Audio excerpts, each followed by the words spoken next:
Hello.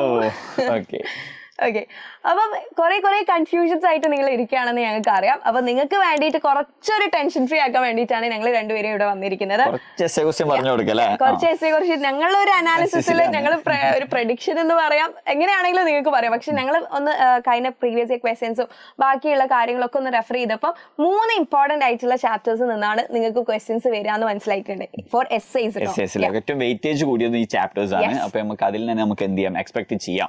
Okay, അപ്പം ആ 3 chapters ഏതാണെന്നാണല്ലോ. അപ്പൊ ഈ 3 ചാപ്റ്റേഴ്സ് ആണ് നമുക്ക് എന്ത് ചെയ്ത് നമുക്ക് എസ്സേ ക്വസ്റ്റ്യൻ വരാൻ ചാൻസ് ഉള്ളത്. നമുക്ക് അതിൽ നിന്ന് നമുക്ക് ആദ്യത്തെ ചാപ്റ്റർ അല്ലെങ്കിൽ രണ്ടാമത്തെ ചാപ്റ്റർ എന്ന് പറയുന്ന ഫോംസ് ഓഫ് ബിസിനസ് ഓർഗനൈസേഷൻ നമുക്ക് ഏതാണ് 3 ടോപ്പിക്സ് നിങ്ങൾ എന്തായാലും പഠിച്ചു വെക്കട്ടോ. ഈ 3 ടോപ്പിക്സ് ആവാനാണ് ചാൻസ്. അതിൽ ഒന്നെന്താണ്, നമ്മുടെ പാർട്ട്ണർഷിപ്പുമായി ബന്ധപ്പെട്ടിട്ടുള്ള കാര്യങ്ങൾ പഠിച്ചു വെക്കട്ടോ. പാർട്ട്ണർഷിപ്പ് ആണ് ഒന്നാമത്തത്. രണ്ടാമത്തത് എന്താ, സോൾ പ്രൊപ്പറേറ്ററും പഠിച്ചു വെക്കാം. സോൾ പ്രൊപ്പറേറ്റർ ആണ് അടുത്തത്. മൂന്നാമത്തത് ജോയിന്റ് സ്റ്റോക്ക്. ഓക്കെ, അപ്പൊ ഇത് രണ്ടും ചെയ്ത് 3 നല്ല രീതിയിൽ നിങ്ങൾ പഠിച്ചു വെക്കണം. ഇതിന്റെ എല്ലാ ഫീച്ചേഴ്സ് ബാക്കിയുള്ള കാര്യങ്ങളൊക്കെ നിങ്ങൾ മാറി ചോദിക്കുക. പല വർഷങ്ങളിൽ ഈ 3 എണ്ണം മാറി ഇതെന്തായാലും പഠിച്ചെന്ന് എഷ്യൂർ ചെയ്യാം, എന്നിട്ട് ബാക്കിയുള്ള ടോപ്പിക്കിലേക്ക് പോയാൽ മതി എന്നുള്ളതാണ് കേട്ടോ. ഓക്കെ, അപ്പൊ when it comes to business സർവീസിൽ അതിലും ഈ പറഞ്ഞതുപോലെ തന്നെ എന്ത് ചെയ്യുന്നുണ്ട്, ഏകദേശം 5ഓളം സർവീസസിനെ കുറിച്ച് നമ്മൾ ഡിസ്കസ് ചെയ്യുന്നുണ്ട്. ആൻഡ് അഗെയിൻ അതിൽ നമുക്ക് ഇമ്പോർട്ടന്റ് എന്ന് തോന്നിയ 2 എണ്ണത്തിൽ ഒന്നാണ് ഇൻഷുറൻസുമായി ബന്ധപ്പെട്ടിട്ടുള്ളതാണ്. ഇൻഷുറൻസിന്റെ പ്രിൻസിപ്പിൾസും ടൈപ്സും ലൈഫ് ഇൻഷുറൻസ് ഒക്കെ ഒന്ന് പഠിച്ചു വെച്ചേക്കാം. പിന്നെ അടുത്തതിൽ പറയാനുള്ളതാണ് ബാങ്കിങ്ങിലാണ്. ബാങ്കിങ്ങില് കൂടുതലും നമ്മുടെ ബാങ്കിങ്ങിന്റെ ഫംഗ്ഷൻസ് ആണ് ചോദിച്ചു കണ്ടിട്ടുള്ളത്. അപ്പൊ ആ ഫംഗ്ഷൻസും എന്ത് ചെയ്യുക, തറുവായിട്ട് പഠിച്ചു വെച്ചേക്കാം. ഇതുമാണ് ഈ ചാപ്റ്ററിൽ നിന്ന് മാറി ടെസ്റ്റ് ചെയ്ത് വരുന്ന ഇതായിട്ട് കണ്ടുള്ള ട്രെൻഡ്. ഓക്കെ, സോ ഇതാണ് നമുക്ക് ഇനി അടുത്തത് ഈ 2 ചാപ്റ്റേഴ്സ് ഉള്ളത്. ഇനി നമുക്ക് ഒരു ആളൂടെ ഉണ്ട്, ദാറ്റ് ഈസ് ഇന്റേണൽ ട്രേഡ് അല്ലേ. അപ്പൊ ഇന്റേണൽ ട്രേഡിൽ നിന്ന് നമ്മൾ ഒരുപാട് കാര്യങ്ങൾ, ഒരുപാട് സ്റ്റോഴ്സിനെ കുറിച്ചൊക്കെ പഠിക്കുന്നുണ്ട്. അതിൽ കൂടുതലായിട്ട് നിങ്ങൾ ഫോക്കസ് ചെയ്യേണ്ടത് ഒന്നാമത്തത് നമ്മുടെ സൂപ്പർ മാർക്കറ്റ്സ്.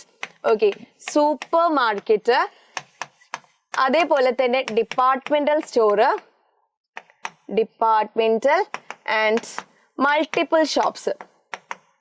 ഇത് 3ഉം ഇതിന്റെ മെറിറ്റ്സും ഡിമെറിറ്റ്സും നിങ്ങൾ എന്ത് ചെയ്യുക, കൃത്യമായിട്ട് പഠിച്ചു വെക്കുക. കാരണം ഇത് മാറിക്കൊണ്ടേ ഇരിക്കുന്നുണ്ട്. അപ്പൊ എന്തായാലും നമുക്ക് ഈ ഒരു രീതിയിൽ നിന്ന് ഒരു ക്വസ്റ്റ്യൻ പ്രതീക്ഷിക്കുന്നതാണ്. അതേപോലെ തന്നെ നിങ്ങൾ പഠിച്ചു വെക്കേണ്ട വേറെ ഒന്നുണ്ട്, കുറച്ച് സർവീസസിനെ കുറിച്ച് നമ്മൾ ഡിസ്കസ് ചെയ്തിരുന്നു.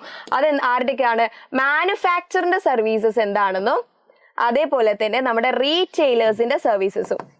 ഓക്കെ, മാനുഫാക്ചർ ഹോൾസെയിലറിന് എന്ത് ചെയ്തു കൊടുക്കുന്നു, റീറ്റെയിലറിന് എന്ത് ചെയ്തു കൊടുക്കുന്നു, അതേപോലെ റീറ്റെയിലേഴ്സ് ഹോൾസെയിലറിനും കൺസ്യൂമേഴ്സിനും എന്ത് ചെയ്തു കൊടുക്കുന്നു. ഈ സർവീസസ് നിങ്ങൾ എന്ത് ചെയ്യുക, കൃത്യമായിട്ട് പഠിച്ചു വെക്കുക. അപ്പൊ ഇത്രയും കാര്യമാണ് ഇന്റേണൽ ട്രേഡിൽ നിങ്ങൾ ഫോക്കസ് ചെയ്യുന്നത്. ഓക്കെ, അപ്പൊ ഓൾ ഇൻ ഓൾ നമുക്ക് പറയാനുള്ളത് ഈ 3 ചാപ്റ്റേഴ്സ് ആണ് നിങ്ങൾക്ക് എസ്സേ ചോദിക്കാൻ ചാൻസ് ഉള്ളത്. നമുക്ക് എല്ലാം റിലേറ്റ് ചെയ്ത് പഠിക്കാൻ പറ്റുന്നതാണ് ബിസിനസിന്റെ തന്നെ ഒരു മെയിൻ പ്രത്യേകത പറയുന്നത്. അപ്പൊ ഈ എസ്സേസ് എഴുതുമ്പോഴും നിങ്ങൾ ശ്രദ്ധിക്കേണ്ട കുറച്ച് കാര്യങ്ങളുണ്ട്. ഫസ്റ്റ് ഒരു ഇൻട്രോ കൊടുക്കുക, എന്നിട്ട് പോയിന്റ് ബൈ പോയിന്റ് നിങ്ങൾ കാര്യങ്ങൾ എഴുതുക. ഒരു പോയിന്റ് അതിൽ ഡിസ്ക്രൈബ് ചെയ്യുക. ആ ഒരു രീതിയിൽ ആൻസർ ചെയ്താൽ പെട്ടെന്ന് നമുക്ക് മാർക്ക് സ്കോർ ചെയ്യാനും അത് കാണുന്ന വാല്യുവേറ്ററിന് കൊള്ളാം തോന്നുകയും ചെയ്യും. ഓക്കെ, അപ്പൊ ഈ വീഡിയോ നിങ്ങൾക്ക് ഹെൽപ്ഫുൾ ആയെന്ന് പ്രതീക്ഷിക്കുന്നുണ്ട്. Okay, see you. Okay, all the best.